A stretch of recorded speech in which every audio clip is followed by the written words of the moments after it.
Matod sa atong tubag sa Salmo, usa ka butang ang akong gipangita, ang pagpuyo diha sa balay sa Ginoo. Naay nindot kayo dinhing mga pagtulunan kay kani manggong balay sa Ginoo, igadto nato ngadto wala gyoy problema. Walay problema dito ba? Ganahan mo kinabuhi nga daghang problema? O ganahan mo kinabuhi nga daghang problema, dinhi mo puyo sa kalibutan. Diha mo puyo sa inyong balay, puerting problema diha. Di ba? Abisag dinhi sa parokya, daghan tag problema dinhi. Mao na nga ang resulta, mas stress ta, ang uban nagdepresyon, ang uban magsigilag kasuko tungod sa daghang problema. Pero dito sa balay sa Ginoo, wa nay problema. Nya, saman, ganahan mo dito? Nya, ang gibutang dinhi, usa ka butang ang akong gipangita. Karon unsa may inyo yung number 1 nga gipangita? Ang pagpuyo sa balay sa Ginoo o sa balay dinhi? Unsa maroy inyong gihuna-huna? Ang pagpaayo sa inyong balay o ang pagbiya sa balay? Ay, klaro lagi. Kita ra ba dinhi natay daghang projects tingali sunod mga adlaw, karong Domingo akong i-announce, murag dako-dako gining atong once and for all nato nga project. Among gisubay gahapon ang tanan, consider ta sa mga epekto ron sa atong mga katilingban na atay gi-envision nga gikinahanglan nato dinhi sa atong parokya. Dako-dako gyud mao ni ang atong gikinahanglan. Pero ang pangutana, mao ba ni ang atong gipangita? Ngana, lahi man ang gikinahanglan o gipangita. Pwede man nga mao ni atong gikinahanglan, pero dili ni mao'y atong gipangita. Karon unsaon man ni nato pagsabot? Nga kining tanang butang sa kalibutan nga atong buhaton, kinahanglan gyud nga mo tabang nato nga makasulod ta sa balay sa Ginoo. Maunay pasabot usa ka butang ang akong gipangita, ang pagsulod sa balay sa Ginoo. Pasabot ang tanan gid natong buhaton, gagmay ug dagko, kinahanglan gyud nga para gyud makasud tag langit. Aron wa nay problema, anytime mamatay ta, mubiya taning kalibutana, siguro na gitang para langit. Mo na gibuhat sa mga santos sama ni Santa Catalina sa Siena or Saint Catherine of Siena. Sa iyang kabatanon, nisugod na siya, siguro mga 3 years old or 4 years old, nisugod na siyang pangandoy nga makapuyo og langit. Ug ang tanan gid niyang gibuhat para gyud pagsud og langit. Ang iyang pagpakig-istorya, ang iyang mga gibuhat, hastas iyang pagpanglaba, sa iyang pagpanglimpyo, tanan para gyud sa langit. Kamuron og maglungag mo dito sa inyo, para langit na o para pamahaw?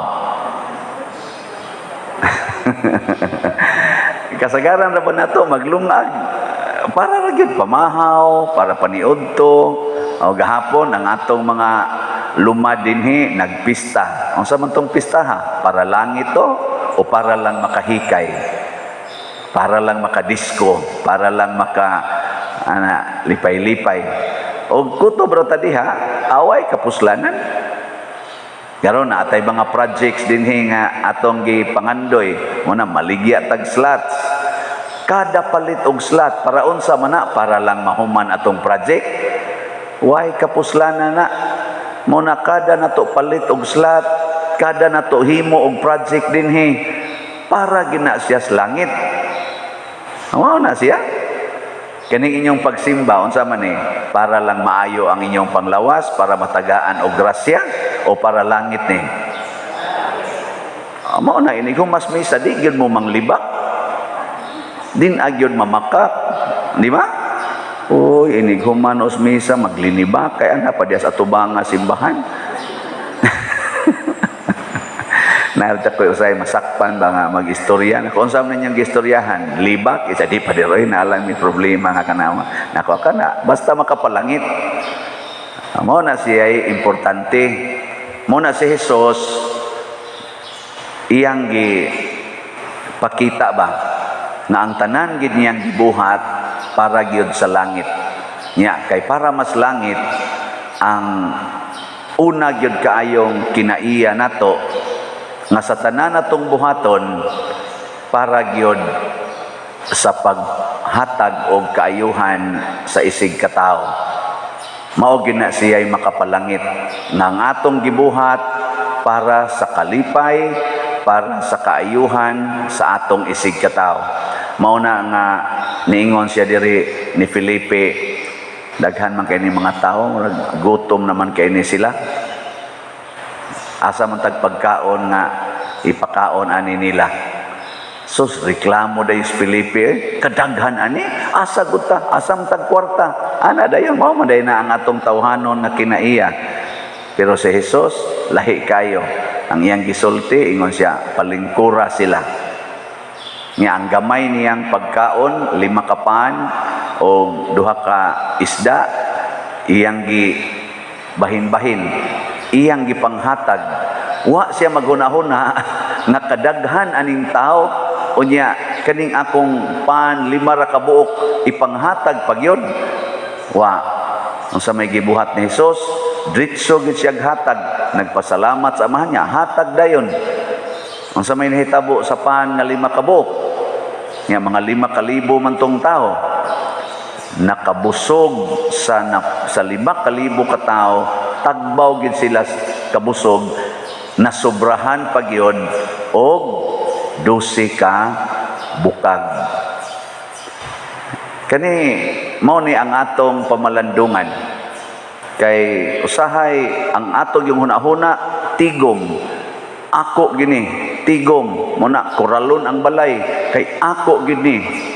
Kaning yuta ako gini, kining pagkaon ako gini, kining kwarta ako gini. Mao gani nay atong attitude, di gyud mudaghan ang atong bahandi. Mag-anam gyud kaot-ot. Karon gud dinis Pilipinas, ang ato yung attitude bisan sa ato mga leaders kadaghanan gyud ako man gyud.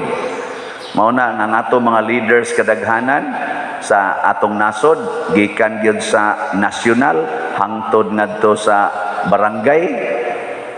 Unsa man gyud kasagaran ang mga leaders mao dayoy mo arang-arang ang kahimtang. Abisag din simbahan tanawag kinsay dayoy mo arang-arang leader, pari, bispo, amo arang-arang yung kahimtang, apil na ning nagwali. Nga naman, ako lagi, ako gini, ikaw may leader, naaman ni mo tanan, di, ako gini, na mo asinso, yung ka, ang imong katong mga kauban, bahala na mo diya.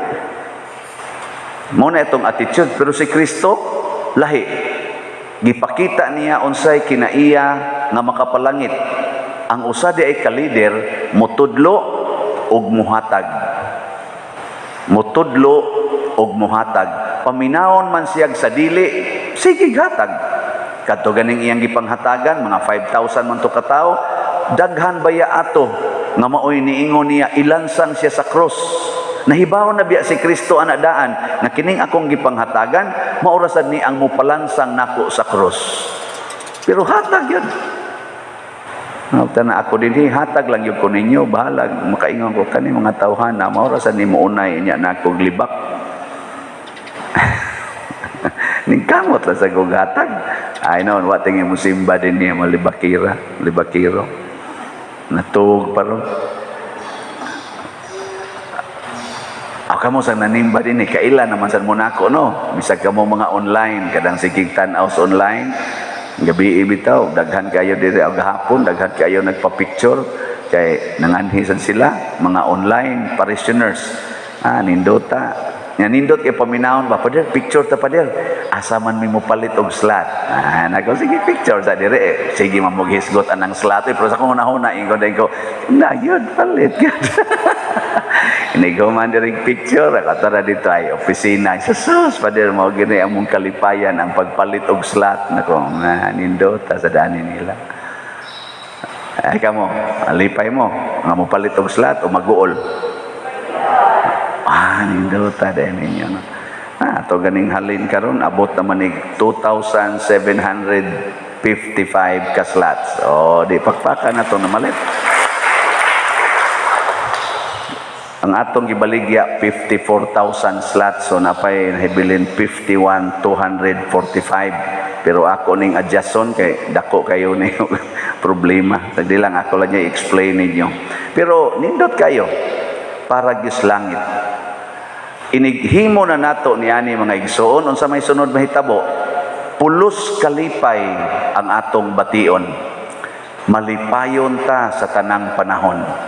Ang atong unang pagbasa nagpakita nga sila si San Pedro gilatos na nabuhian man sila tungod sa istorya ni adtong Gamaliel, pero gilatos gid sila, gipuspusag maayo ba dito sa prisuhan. Unsa may gibati nila pag humaglatos, diya gibuhian dayon. Nagmahay? Oy, sus da gibutang diri ay gibuhian unya nang gula ang mga apostoles, malipayon nga ang Dios nag-isip kanilang takos sa pag-antos sa kaulawan tungod sa ngalan ni Hesus. Mao na ni siya makapalangit kana bitang kanang malipay tang mag-antos, malipay tang mauwawan, malipay tang patyon tungod sa atong pagsunod ni Hesus. Mo na inyong kuan, mo na inyong pangandoy. Uy. Mao na inyong pangandoy na malipay mong mag-antos, mauwawan or mapatay tungod kay nagsunod sa ngalan ni Hesus. Mao dili. Klaro kes mga naong ninyo nakalitan mo. Sige, testingi ko no. Kanang pagpa-colors buhok, pagsunod na ni Jesus dili. Tubag. Dili. Suway ko no nga di na ka magpa-colors imong buhok, uwaw kayo. Uwaw ka istanan. Pero dawata nga mauwawan ka tungod kay nagsunod ka sa kabubuton sa Ginoo. Kanang pagkiskis o pagbadli sa kilay. Ang sama na, nagsunod ka na ni Jesus sa iyang kinabuhi. Wa gyapon. Tistinging ayaw na nagbuhata, uwaw ka istanan. Kay naanad naman ang tawag tanaw ni mo ana. Pero dawata ang kauwaw. Kanang pagtug-an nimo sa imong asawa nga nangabit ka. Pagsunod na sa kinabuhi ni Jesus. Pagsunod dili. Kusga. O kamo ba kang mga asawa ang pagtug-an ngadto sa inyong bana nga nakadit-date mo laing laki. Hinabi ay mga asawa nga nakahimo ana. Nya mutug-an mo sa inyong bana. Unsa man na nagsunod mo sa kinabuhi ni Hesus? Sunod wa. Sige, suway. Piti-piti ginastamparos ng naong nimo. Pakauwawan pa ka, biyaan pa ka, mag-antos gyud ka. Pero kadakong kalipay nga makaingon ta, Lord, salamat niining maong pag-antos tungod sa akong pagsunod sa imong kabubuton. Maunay kinabuhi sa mga santos. Si San Vicente Ferrer nakadawat sa daanang maong mga kauwawan pag-antos. Si Saint Catherine of Siena samot na. Turting daghanan niyang pag-antos. Sila si San Roque. Mauni ilang gidangatan. San Isidro Labrador. Mga sikat na to mga santos din San Francisco de Assisi. Labaw na Diyos Pedro Kalungsod. O sila si San Lorenzo Ruiz. Pero ang ilang kasing-kasing nagdilaab sa kalipay, hangtod gyud sila namatay. Mauni ang pagpuyo sa gingharian sa Dios. Wap at kaabot dito, malipayo na takaayo. Pero kanang wa magpuyo sa gingharian sa Dios, na bisan gani nagmusimba, dahil lagkatog. Igabot nga. Kami bitang mga pare, kabantay mo kon-celebrate mi og kanang misa, bisan ako, kabantay ko ninyo i-celebrate taas lagi ng wali. Duka, ngano man mga yawanon. Dili oy gikapoy, sabi mo kamo sa no, gatuo sa mong yawan kapoy ba kay daghang gibuhat. Ana, pero wa na magpasabot nga wa mi mahigugma sa pag-antos. Wa lang yun kaantos ni dongoy. Di oy kanang di mo sunod sa Ginoo, di na dukaon, masuko kung imong sultihan unsay sakto, masuko. Mao na tinuod nga wa mo sunod sa Ginoo. Ang naas ilang kasing-kasing ang kasina, kasuko. Muna tanawan nirong ato mga politicians, kanang dili ka maong masuko, maunay butari. Kanang magsigkasuko, ay lang na samot na kadaghang masukano na to din, di ba? Nindog na ta. Mga igsoon, ipadangat nato ang atong mga pag-ampo ngadto sa Dios uban sa mapaubsanon nga mga kasing-kasing. Moingon kita, Ginoo, dungga kami. Ginoo, dungga kami. Alang sa simbahan nga kanunay siyang magkabig sa katawhan diha sa Eucharistikanong bangkete sa Dios, mga muyo kita sa Ginoo. Ginoo, dungga kami. Alang sa mga nasod nga magihatagon sila ngadto sa mga kabus ug timawa, mga muyo kita sa Ginoo. Ginoo, dungga kami. Alang sa malampuson ug malinawon nga piniliay, magampo kita sa Ginoo. Ginoo, dungga kami. Alang niadtong nag-anto sa nagalaing-laing matang sa sakit, nga makabato na sila og hingpit nga kaayuhan ug kahupayan diha ni Kristo, magampo kita sa Ginoo. Ginoo, dungga kami.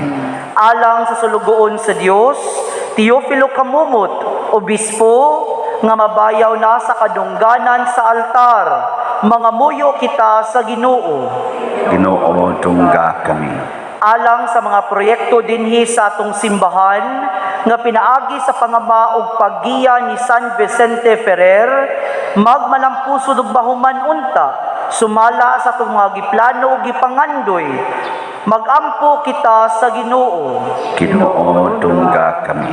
Alang sa tanang mga benefactors of donors sa atong simbahan nga mihatag og financial ug laing-laing hinabang, ug alang sa mga nagtrabaho dinhi sa atong mga proyekto nga hatagan unta sila sa Ginoo ug daghan pang mga grasya sa ilang kinabuhi, malikay sila sa mga kadautan ug mulampos unta ang tanan nilang mga paningkamot, magampo kita sa Ginoo. Ginoo, dungga kami. Alang sa mga nangamatay sa trahedya ug katalagman nga ang Dios upahiluna na kanila sa langit, mga muyo kita sa Ginoo. Ginoo, dungga kami. O Ginoo, dawata kining among mga pag-ampo nga among gituboy nganha kanimo diha sa pangama ni Santa Catalina sa Siena, pinaagi ni Kristo nga among Ginoo.